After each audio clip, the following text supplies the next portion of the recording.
Assalamualaikum warahmatullahi wabarakatuh. Alhamdulillahirabbil alamin.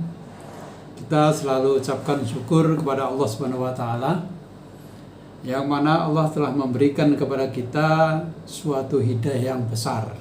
Yang hidayah ini berupa keimanan kita kepada Allah Subhanahu wa taala. Kalau kita hidup didasari dengan iman, maka perlakuan-perlakuan kita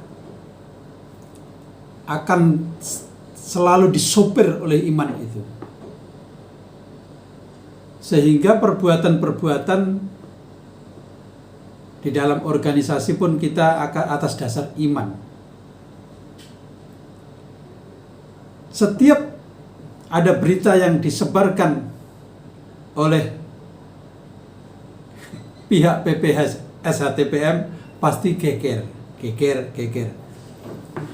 Saudaraku semuanya, kasus Batam tidak sebesar apa yang kalian terima. Kita ini hidup selalu mengandalkan berita. Jadi itu yang membuat salah kita. Tapi akan membuat kita ini cemen. Mulai Januari 2022 ini kita harus cemen, ya. Kita harus cemen. Jangan kita tidak bisa bertindak cemen. Oh, kita juga bisa nggak cemen. Tapi untuk tahun 2022 mulai Januari kita harus cemen. Karena saya akan melihat juga banyak orang di seluruh Indonesia akan melihat ada orang yang membuat film cepukan bersama sipir.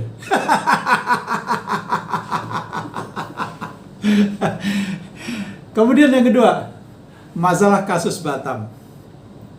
Kasus Batam itu ada apa, saudaraku? Dalam 24 jam, Ipsim Batam sudah merubah surat itu. Kenapa? Karena ketua hariannya terintimidasi sehingga mengeluarkan surat itu. Jadi setiap daerah kok hampir rata-rata ada preman yang mengintimidasi. Yang menjadi dasar adalah bisa mengikuti rapat di PBIPSI, dalam Munas PBIPSI. Saya terangkan yang kedua kali ini. Dulu sudah pernah saya terangkan. Mengikuti rapat PBIPSI itu tidak bisa merubah dasar hukum sah atau tidak. Kalau ada ketua IPSI di daerah mengeluarkan surat dan atas dasar itu berarti ketua IPSI-nya itu tidak mengerti tentang hukum.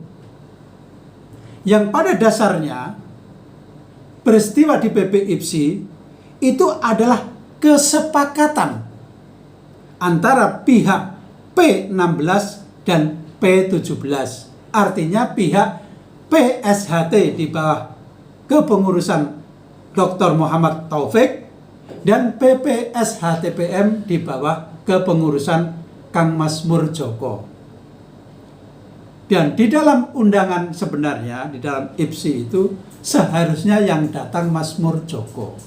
Tapi Kang Masmur Joko tidak hadir dan diwakili para itu yang sampai masuk ke dapur, kemudian ngoceh di media karena yang sah dia. Lah, kok Indonesia kok kena prank?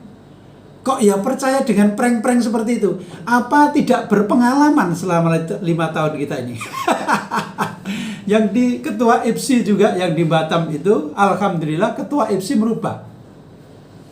Tetapi justru panitianya yang tidak sanggup karena waktunya tinggal 1 hari.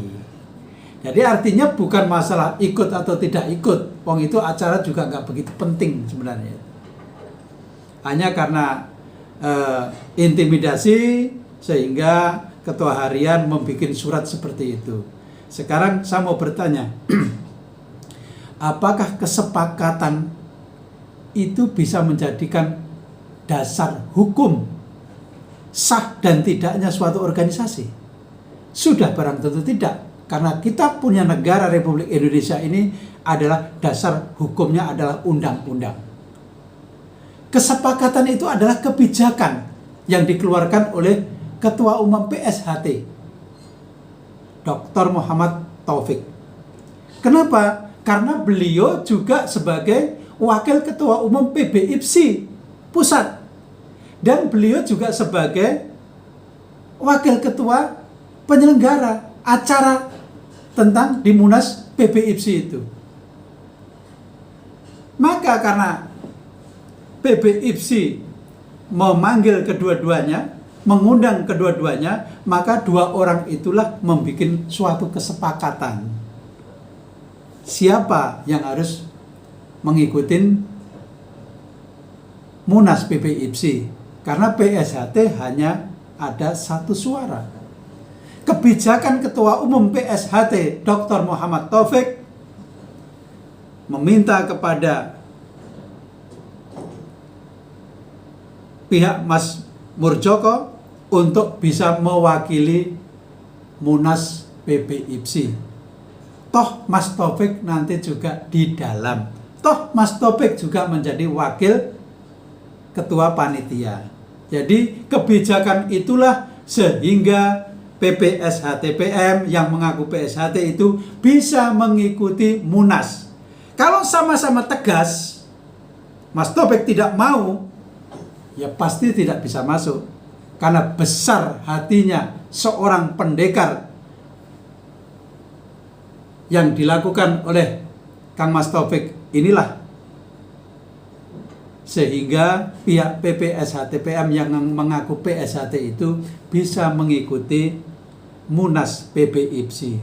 Bukan serta-merta merubah undang-undang seakan-akan yang mengikuti pasti yang paling sah. Itu hanya kebijakan di antara berdua, antara PSHT dan PPSHTPM. Jadi ketua IPSI daerah seluruh Indonesia ikutlah Undang-Undang Dasar Negara Republik Indonesia, bukan mengikuti kesepakatan itu seakan-akan, dan jangan sampai mau diintimidasi. Ketua IPSI tidak boleh diintimidasi. Maka kita harus mengacu ke dalam kebenaran. Kebenaran bagaimana kita ikut serta membuat negara kita ini kondusif, ikut serta membuat negara kita Indonesia ini aman, ikut serta kita ini sebagai orang-orang yang menguasai bela diri ini ikut menjaga negara Republik Indonesia yang berdasarkan Undang-Undang Dasar 1945 dan Pancasila ini. Dan yang paling penting bahwa kita semuanya adalah mempunyai agama. Bahwa ormas seluruh Indonesia dilindungi oleh Undang-Undang Negara Republik Indonesia. Mudah-mudahan jelas, dan mudah-mudahan tahun 2022 ikut cemen.